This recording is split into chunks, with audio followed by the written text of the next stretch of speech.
그날 아침 마을 사람들은 모두 한 여인을 저주했습니다. 눈이 허리까지 쌓인 겨울, 며느리가 병든 시어머니를 눈밭으로 내쫓았기 때문입니다.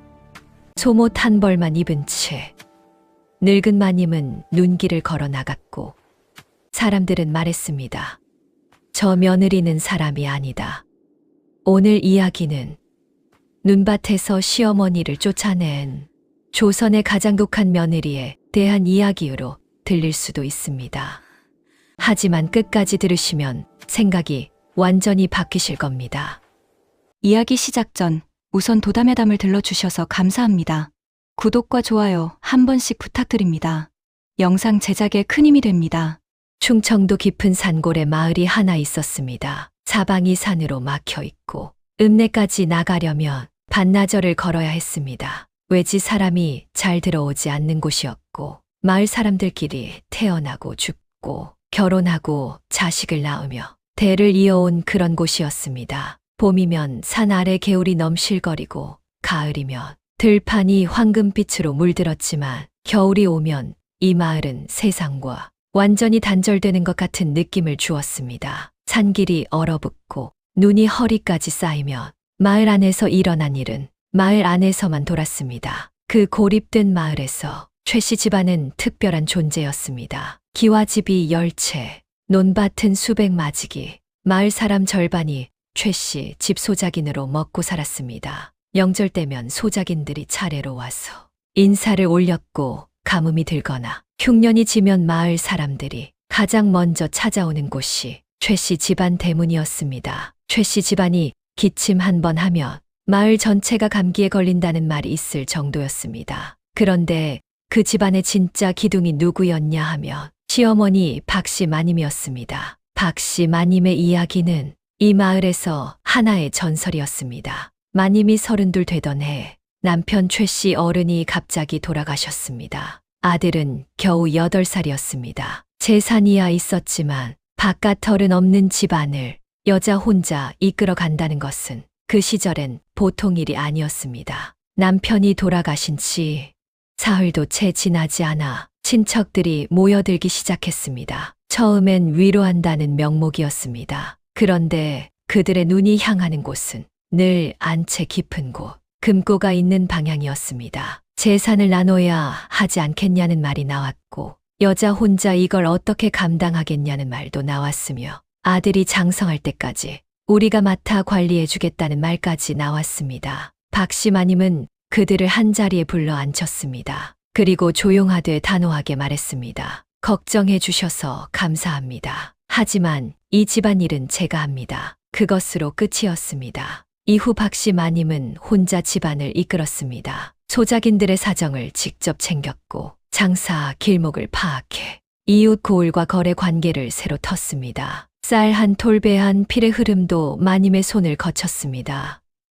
흉년에는 소작료를 깎아줬고 마을 우물이 말랐을 때는 자기 집 우물을 개방했습니다. 가난한 집 아이들 공부는 군장 어른 수고비를 대신 내줬습니다. 30년이 지나자 처음보다 재산이 2배가 되어 있었습니다. 그리고 마을에서 박씨 마님을 나쁘게 말하는 사람은 단 한 명도 없었습니다. 그런 집안에 3년 전 새 며느리가 들어왔습니다. 경주 이씨 가문의 교수였습니다. 혼인 전날 밤 마을 안악들이 수군거렸습니다. 경주 이씨라면 나름 반듯한 집안인데 박씨 마님 며느리로 들어오면 고생 좀 하겠다고 마님이 어디 만만한 분이냐고. 그런데 정작 고생은 전혀 다른 방향에서 생겨났습니다. 며느리는 처음엔 조용했습니다. 말수가 적었고 시어머니 앞에서는 늘 고개를 숙였으며 마을 사람들과 인사를 나눌 때도 눈을 잘 마주치지 않았습니다. 조용하고 얌전한 새 며느리라는 인상이었습니다. 그런데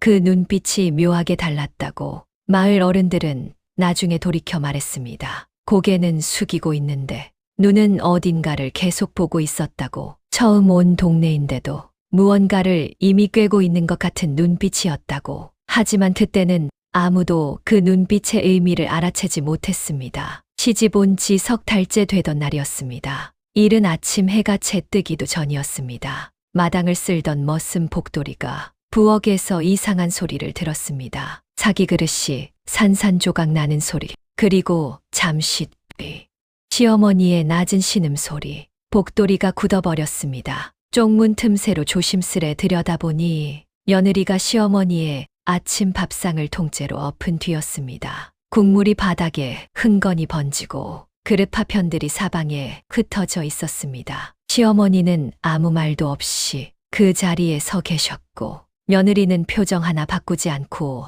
방으로 들어가 버렸습니다. 복돌이는 한참을 그 자리에서 움직이지 못했습니다. 그날 저녁 마을 전체가 알았습니다. 보름 뒤에는 더 충격적인 일이 있었습니다. 마을 우물가에 안악들이 빨래를 하며 모여 있을 때 며느리가 물을 길러 나왔습니다. 그러더니 갑자기 주변 안악들에게 대놓고 말을 꺼냈습니다. 이 집 재산이 어머님 덕에 불어났다고요.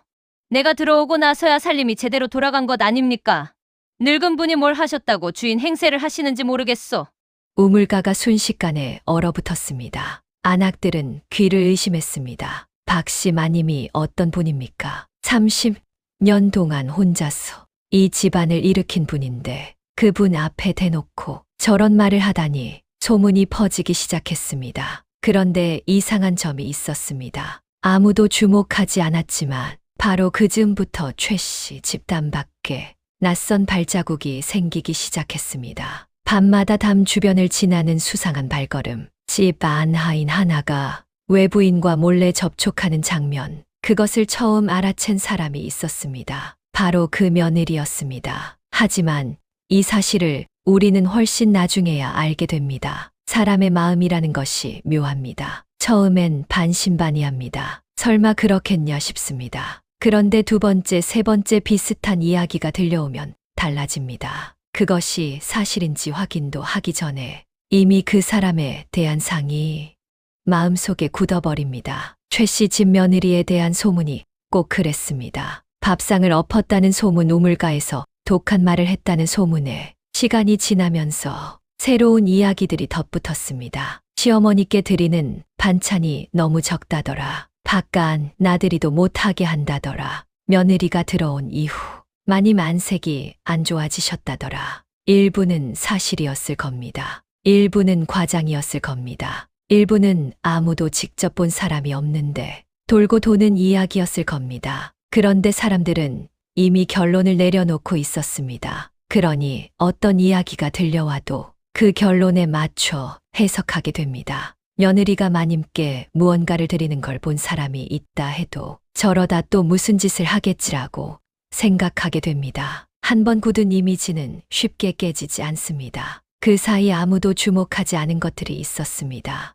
며느리가 집 안장부를 새로 정리하기 시작했다는 것, 오래된 소작 계약서를 하나씩 꺼내 들여다봤다는 것, 집 안하인들 중 특정 몇몇에게 날카로운 눈길을 주기 시작했다는 것. 복돌이는 나중에 이렇게 말했습니다. 그때 며느리 마님이 뭔가를 열심히 들여다보고 계셨는데 나는 그게 살림 욕심인 줄 알았소. 주도권 잡으려고 장부를 뒤지는 거라고만 생각했지. 보이는 것이 전부일 때 우리는 보이는 것으로만 판단합니다. 시어머니 박씨 마님이 몸살에 걸렸습니다. 겨울 초입 찬바람을 맞으신 탓이었습니다. 나이도 있으시고 무릎이 좋지 않으셨어. 몸살이 쉽게 오셨습니다. 안채에 누워 계시면서 보약도 드시고 쉬시면 될 일이었습니다. 그런데 며느리가 방문을 열고 들어왔습니다. 그리고 말했습니다. 어머님 안채는 사람이 드나들어 소란스럽습니다. 몸이 불편하실 때는 조용한 곳이 낫지 않겠습니까? 찬방으로 옮기시는 것이 어떻겠습니까?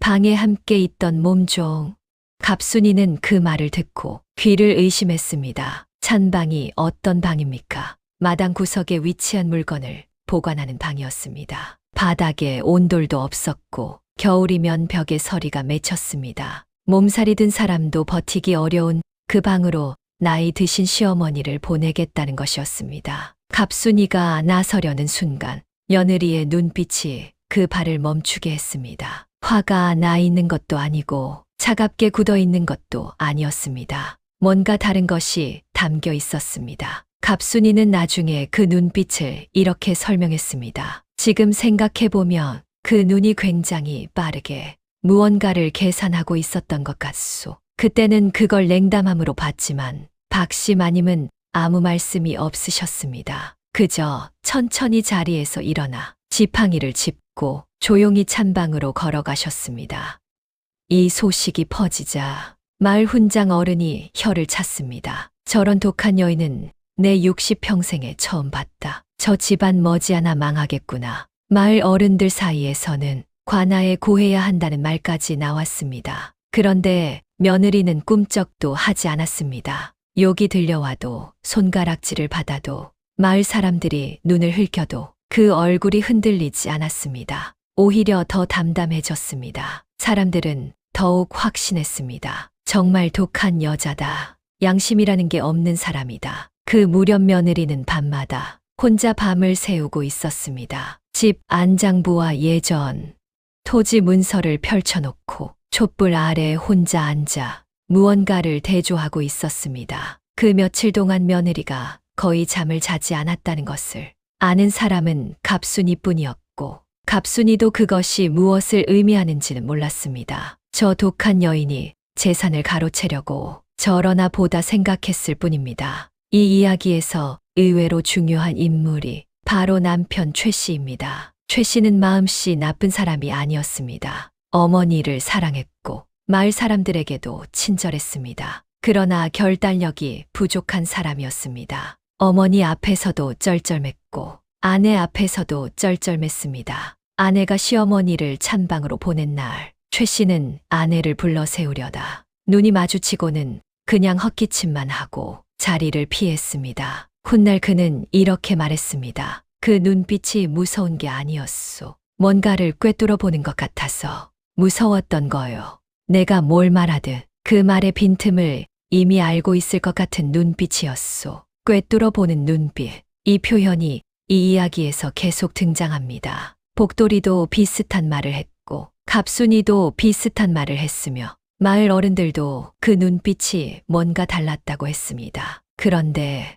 그 눈빛을 두고 모두가 똑같이 해석했습니다. 독하다, 차갑다, 무섭다. 아무도 다른 해석을 시도하지 않았습니다. 그 눈빛이 어쩌면 무언가를 혼자 끌어안고 버티는 사람의 눈빛일 수도 있다는 것을 두렵고 불안하지만 멈출 수 없어 계속 앞을 보며 나아가는 사람의 눈빛일 수도 있다는 것을 아무도 그렇게 생각하지 않았습니다. 눈이 유독 많이 내리던 해였습니다. 그해 겨울은 시작부터 달랐습니다. 첫눈이 내릴 때부터 무릎까지 쌓였고 기온은 숨이 막히는 추위였습니다. 우물이 얼고 지붕에서 고드름이 한자 길이로 매달렸습니다. 마을 노인들은 이런 겨울은 몇십 년 만이라고 했습니다. 그 겨울이 깊어지던 어느 날 밤이었습니다. 며느리는 잠을 자지 않았습니다. 촛불 하나를 켜두고 방 안에 앉아 오래도록 무언가를 생각하고 있었습니다. 창문 너머로 눈 내리는 소리가 들렸습니다. 바람이 처마를 지나는 소리가 들렸습니다. 그리고 담 밖에서 아주 낮은 발소리가 들렸습니다.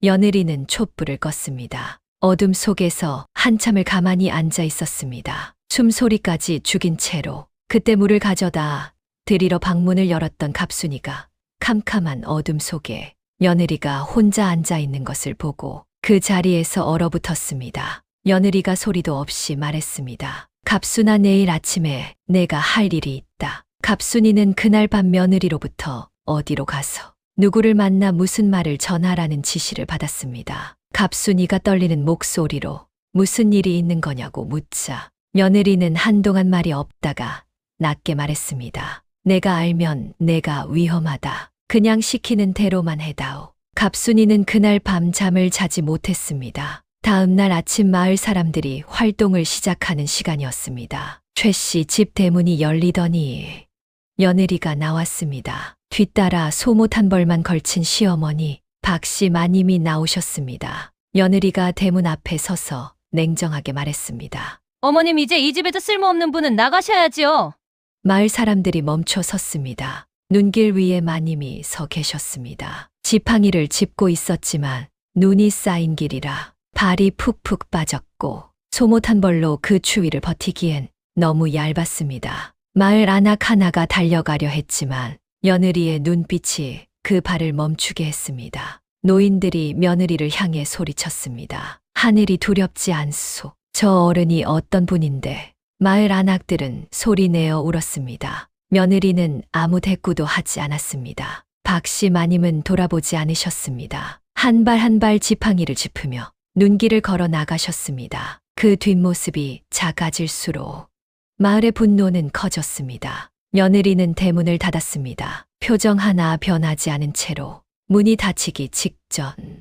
단 한순간 며느리가 마님이 걸어가는 방향을 바라봤다고 목격자는 말했습니다. 그 눈빛이 차갑지 않았다고, 안에서 뭔가를 억누르는 것 같은 그런 눈빛이었다고, 그때는 그걸 알아볼 마음이 없었을 뿐이라고. 마을이 분노로 들끓었습니다. 그 분노 속에서 담 밖 어딘가에 숨어 그 장면을 지켜보던 눈들이 있었습니다. 5개의 눈이었습니다. 그들은 서로를 바라보며 낮게 속삭였습니다. 마님이 집을 나갔다. 오늘 밤이다. 사경이 넘었습니다. 마을이 가장 깊이 잠드는 시간, 새벽 1시에서 2시 사이였습니다. 최 씨 집 담벼락에 그림자 하나가 걸쳤습니다. 담을 넘는 소리가 낮게 들렸습니다. 하나, 둘, 셋, 넷, 다섯. 5명이었습니다. 손에는 몽둥이와 새끼줄을 들고 있었습니다. 얼굴은 수건으로 가렸습니다. 발소리를 최대한 죽이며 어둠 속을 움직였습니다. 이들은 최 씨 집안의 먼 친척들이었습니다. 수년 전부터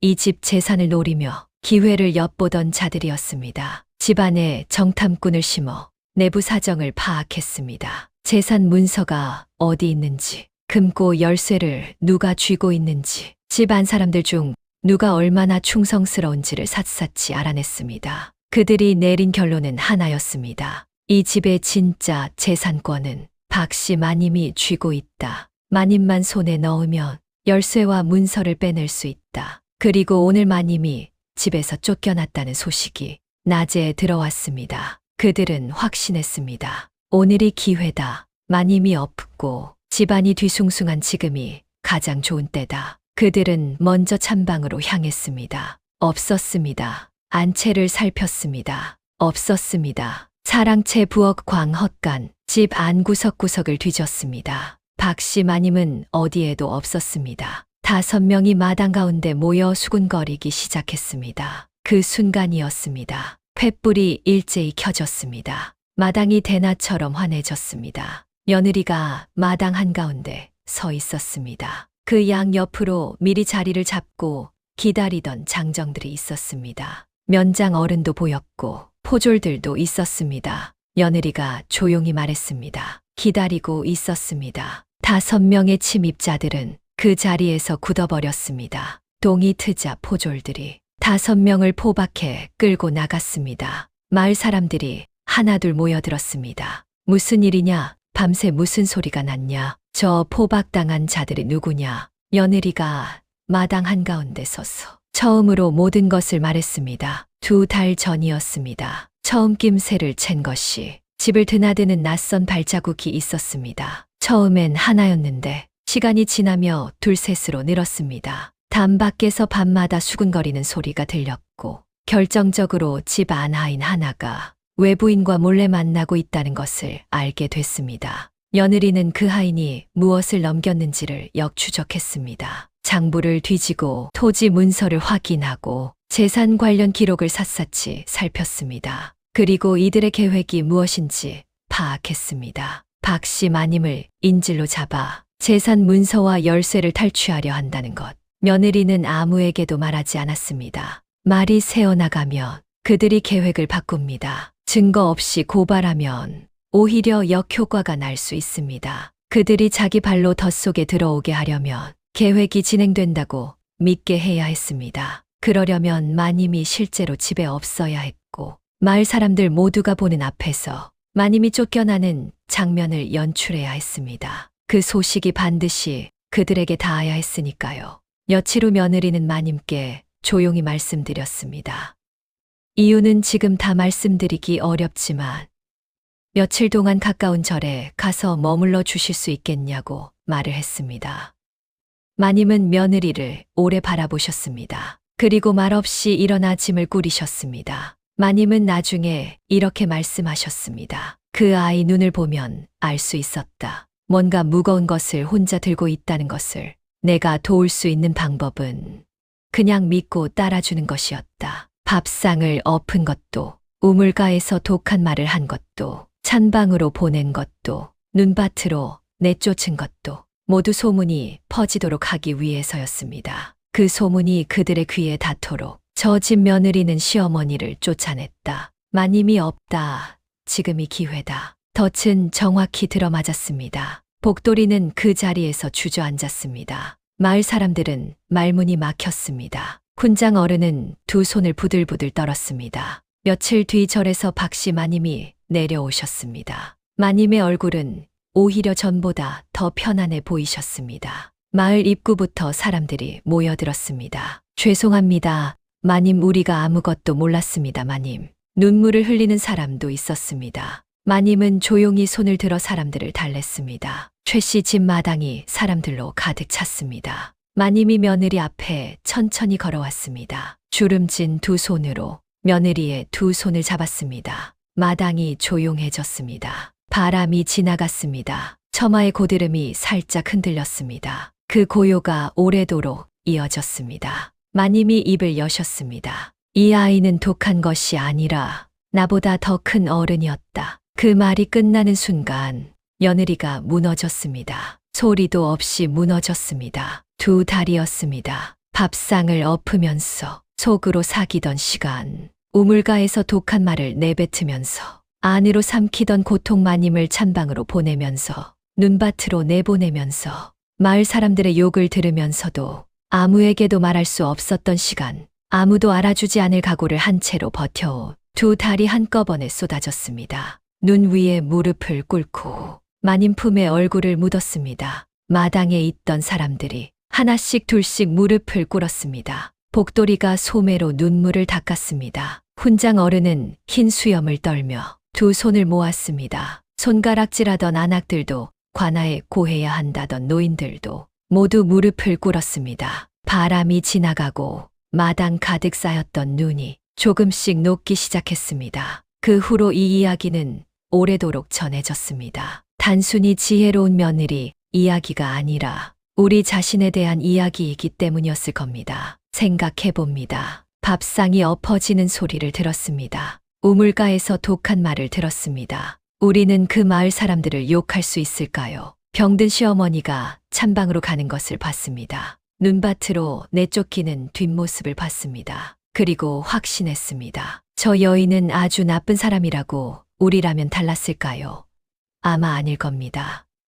우리도 똑같이 봤을 겁니다. 똑같이 판단했을 겁니다. 왜냐하면 우리는 보이지 않는 것을 볼 수 없기 때문입니다. 그 며느리가 밤마다 촛불 아래 혼자 앉아 떨고 있었다는 것을, 계획이 어긋나면 어떻게 되는지 생각하며 두려워했다는 것을, 욕을 들을 때마다 속으로 얼마나 무너질 것 같았는지를, 그러면서도 멈출 수 없었어. 끝까지 버텼다는 것을, 그것은 보이지 않습니다. 이 이야기를 처음 들었을 때 그 며느리를 독하다고 생각했던 제 마음이 부끄러워졌습니다. 그리고 동시에 이런 생각이 들었습니다. 지금 내 주변에도 혹시 저런 사람이 있지 않을까? 내가 오해하고 있는 사람이, 내가 보이는 것만 보고 판단해버린 사람이. 마을 사람들은 그 후로 이 이야기를 이렇게 전했습니다. 진짜 독한 사람은 남을 짓밟는 사람이 아니다. 욕을 먹을 각오를 하고 아무도 알아주지 않아도 옳은 일을 끝까지 해내는 사람이다. 그것이 진짜 독함이다. 최씨 집 며느리의 이야기는 그 고을에서 오래도록 전해 내려왔습니다. 눈밭에서 시어머니를 내쫓은 독한 여인이 아니라 눈밭 속에서도 집안을 지켜낼 지혜로운 며느리로, 지혜로운 어른으로. 지금 이 며느리 같은 사람이 주변에 떠오르시나요? 혹은 반대로 내가 그 마을 사람들 중 하나는 아니었나 하는 생각이 드시나요? 오늘 이야기가 마음에 남으셨다면 의견을 댓글로 남겨주세요. 다시 한번 구독과 좋아요 부탁드립니다. 여러분의 응원이 저에게는 정말 큰 힘이 됩니다. 다음 이야기에서 뵙겠습니다.